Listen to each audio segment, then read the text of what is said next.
এরা যে কিভাবে সংসার চালায় সেটা একমাত্র তারাই জানে। হ্যাঁ আঙ্কেল, কথাটা ঠিকই বলছে। জীবন ভাই, আপনার একটা কথা বলি। আপনার রেস্টুরেন্টে তো অনেক পানির বোতল লাগে।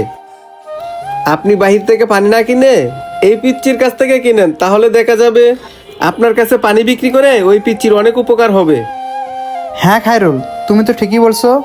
আমি তো তোমার মতো করে এটা ভেবে দেখিনি। আচ্ছা মামনি, 1 মিনিট দাঁড়াও, পকেট থেকে একটা ভিজিটিং কার্ড বের করে ওকে দিয়ে দেই। এই যে লও, এই ভিজিটিং কার্ডটা তুমি রাখো। আঙ্কেল, আমাকে এটা আবার কিসের কার্ড দিল? আঙ্কেল, আমি এই কার্ডটা দিয়ে কি করব? আরে মামুনি, এই কার্ডে আমার নাম্বার দেওয়া আছে, বুঝতে পারছো? কালকে তুমি তোমার যত পানির বোতল আছে তুমি রিক্সায় করে আমার রেস্টুরেন্টে নিয়ে যাবা। আমার রেস্টুরেন্টে অনেক পানি লাগবে, এতে করে দেখা যাবে তোমারও বেচাকেনা ভালো হবে। সেই টাকা দিয়ে তুমিও ভালোভাবে সংসার চালাতে পারবা। বুঝতে পারছো মামুনি তোমাকে কি বলছে? আর তুমি রিক্সায় করে পানির বোতল নিয়ে যাবে না, সেটার ভাড়া আমি তোমাকে দিয়ে দেবো। বুঝতে পারছো মামুনি? তোমার কোনো ভাড়া দিতে হবে না। সত্যি বলতেছেন আঙ্কেল? আপনাদের রেস্টুরেন্টে অনেক পানি লাগে, সেই পানি আপনি আমার কাছ থেকে কিনবেন? হ্যাঁ মামুনি, তোমার কাছ থেকে আমি পানির বোতল নেব।